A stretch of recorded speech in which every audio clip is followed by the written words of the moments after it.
Hello everyone, I welcome you all to my channel mechanical major.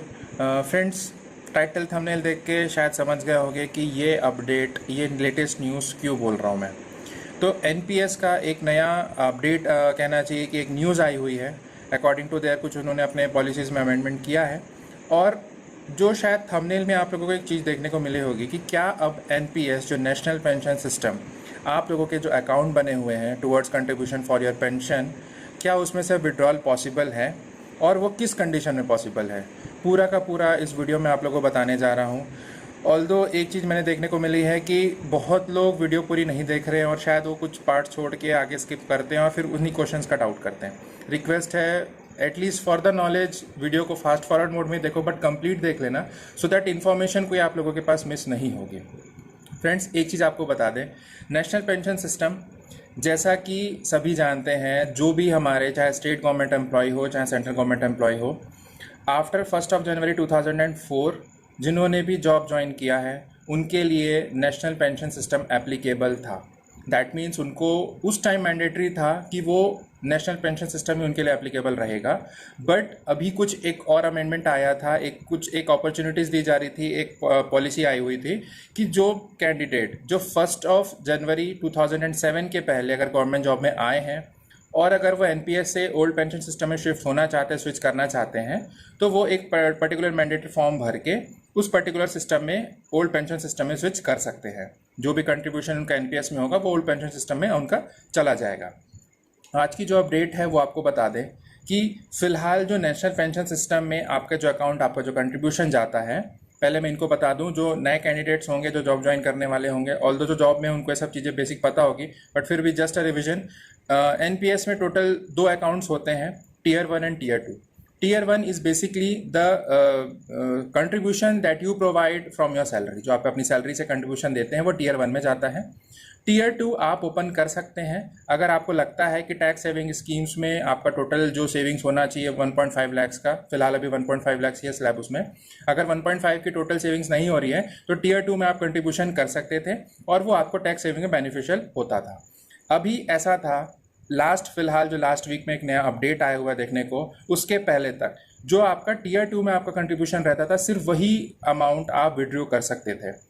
But अभी CRA NSDL, central record keeping agency, that is जो government of India जितना भी हमारा fund है, specially जो NPS का, उसको हैंडलिंग अथॉरिटी है, एक एजेंसी है जो हमारे फंड्स को यूटिलाइज कर रही है अंडर 3 डिफरेंट स्कीम्स। जनरली देखा जाएगा तो SBI लाइफ इंश्योरेंस है, UTI है एंड LIC, इन तीनों में इन्वेस्टेड है। रेगुलरली आप पीरियडिकली टाइम्स देखेंगे तो वहाँ पे आपको डिफरेंट परसेंटेज ऑफ कंट्रीब्यूशन हमेशा देखने को मिलेगा।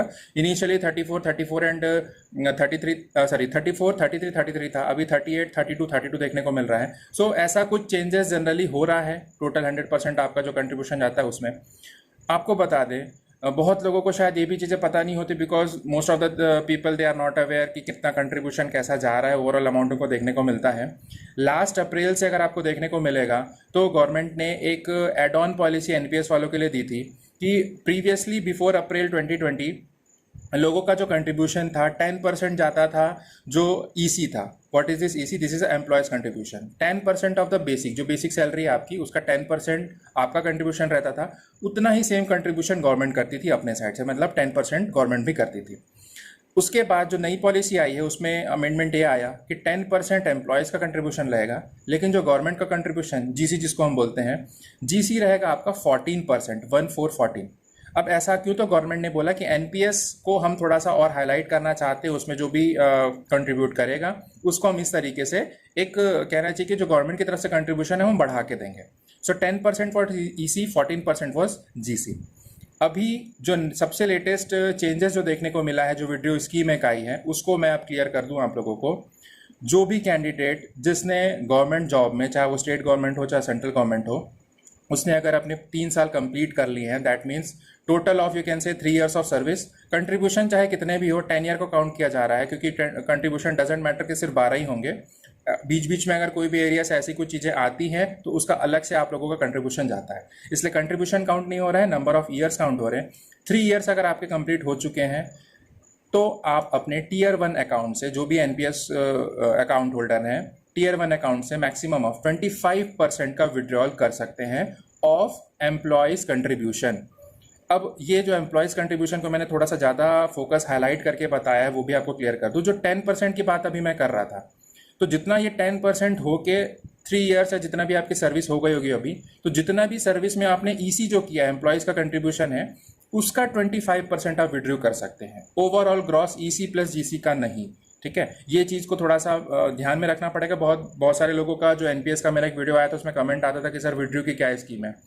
एंड एक चीज़ और जो सबसे ज़्यादा इंपॉर्टेंट है, जो लोगों को समझने के लिए है, कि with your full service, full tenure of your job, अगर बोला जाए कि 60 ईयर्स तक आपकी सर्विस है, सपोज यूर इन 27 और 28 ईयर ऑफ योर एज, 60 तक जाना, मतलब 32 ईयर्स का सपोज आपके पास टेन्योर बचा हुआ है ओवरऑल सर्विस का, then in that total service 3 times only you will be allowed to withdraw the amount, ठीक है। अब ये क्या हुआ, तो ये ऐसा कंट्रीब्यूशन सिस्टम में आपके एनपीएस में ये बोला जा रहा है कि टोटल 3 बार ही आपको उस पर्टिकुलर एनपीएस अकाउंट से विड्रॉ करने के ऑप्शंस आएंगे up to your service. After the service जो कंट्रीब्यूशन, मेरा जो एनपीएस का वीडियो आया था, अगर डिटेल देखनी है आप लोगों को डिटेल देख सकते हैं, आई बटन में उसका लिंक अवेलेबल करा दूंगा, सो दैट वो एनपीएस का वो मैटर भी आप लोगों के दिमाग में क्लियर हो जाए। अभी उनका क्लियर कट कहना है कि 3 times का ही विड्रॉल स्कीम ओवरऑल सर्विस में भी प्रोवाइड किया जा रहा है। 25% ऑफ द मैक्सिमम ईसी रहेगा एंड 3 ईयर्स जिसकी सर्विस कंप्लीट हो चुकी है वही इस पर्टिकुलर विड्रॉल स्कीम को यूटिलाइज कर सकेंगे। अब एक बात और बता दें फ्रेंड, जो एनपीएस के लिए बेसिकली लोगों को, बहुत कम लोगों को पता होती है या ज़्यादातर इन चीज़ों को ध्यान नहीं देते। आप अपने कंट्रीब्यूशन स्कीम जो ईसी आप लोगों का जा रहा है प्लस जीसी जो गवर्नमेंट कंट्रीब्यूट करती है, उसके टोटल अमाउंट का मंथली, जो अगर आपने ईमेल आईडी अपडेट किया होगा, मंथली उसमें रिपोर्ट आती है, वो रिपोर्ट को जरूर चेक किया कीजिए। आपके जो डीडीओ हैं, जो अकाउंट होल्डर्स है, कहाँ से कंट्रीब्यूट हो रहा है, कितना कंट्रीब्यूट हो रहा है, जो आपके सैलरी से कंट्रीब्यूशन गया है, क्या सेम वही चीज़ वहाँ रिफ्लेक्ट हो रही है कि नहीं हो रही है, तो वो चेक करना, that is your responsibility, so that जो ओवरऑल अकाउंट हैंडलिंग है वो पूरा का पूरा क्लियर रहे।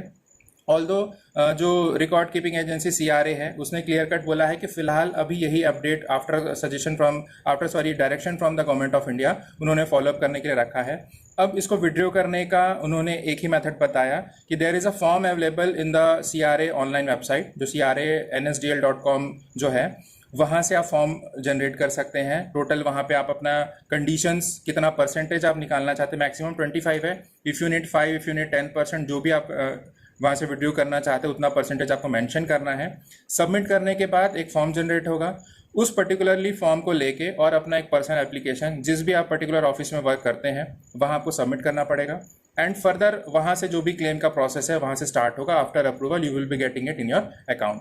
अब प्रॉब्लम ये है कि ये जो फॉर्म जनरेट हो रहा है और ऑफिस में जो सबमिशन है, इसमें ऐसा कुछ ड्यूरेशन नहीं दिया हुआ है कि कितने ड्यूरेशन के लिए ये जो आपने प्रोसेसिंग स्टार्ट की है वो वैलिड रहेगा, ऐसा कुछ मेंशन नहीं है। नॉर्मल जो अकाउंट्स के क्लॉज रहते हैं वो फॉलोअप होंगे, ऐसा CRA-NSDL का कहना है। प्लस एक चीज़ उन्होंने और बोली है कि कंट्रीब्यूशन जो आप विड्रॉ करेंगे उसमें हमेशा ध्यान रखना है कि सपोज आपने फर्स्ट टाइम में जितना भी अमाउंट विड्रॉ कर लिया है, तो नेक्स्ट जब भी आप कोई अमाउंट विड्रॉ करेंगे तो जो रेस्ट ओवर जो ईसी रहेगा उसमें से ही आपको 25% का विड्रॉल मिलेगा, ना कि ओवरऑल फिर से अकाउंट किया जाएगा कि 6 लाख सपोज आपका एक्यूमुलेट हो चुका है, पहले आपने सपोज 30, 40, 50,000 कुछ उसमें से विड्रॉ कर लिया, लेट्स टेक एन एग्जांपल, तो 5,50,000 जो रह जा रहा है उसमें से वही से फिर रेस्ट ओवर 25% आप विड्रॉ कर सकते हैं अपकमिंग ईयर्स, अगर आपको उसमें कोई जरूरत पड़ती है तो आज के वीडियो में फ्रेंड्स इतना ही। एनपीएस से रिलेटेड एक मेरा वीडियो और आया हो, उसको भी देख लीजिएगा। जो भी एटलीस्ट जॉब ज्वाइन करना चाहते हैं या जो जॉब में है एनपीएस के रिलेटेड कोई इन्फॉर्मेशन चाहते हैं, उस वीडियो में मैंने पूरा डिटेल बताया है कि व्हाट एग्जैक्टली एनपीएस इस, कहाँ से आया, क्यों आया, what are the various norms, terms, advantage, disadvantage, सब मैंने उस वीडियो में क्लियर किया है। उससे एटलीस्ट आपका एक बेसिक नॉलेज क्लियर हो जाएगा regarding the national pension system. तो आज के वीडियो में फ्रेंड्स इतना ही। वीडियो जिनको भी अच्छी लगे वीडियो को लाइक जरूर कीजिएगा। चैनल पे नए हैं तो चैनल को सब्सक्राइब जरूर कर लेना, बिकॉज ऐसी इन्फॉर्मेटिव वीडियोस मैं हमेशा आप लोगों के लिए प्रिपेयर करते रहता हूँ। Thank you friends.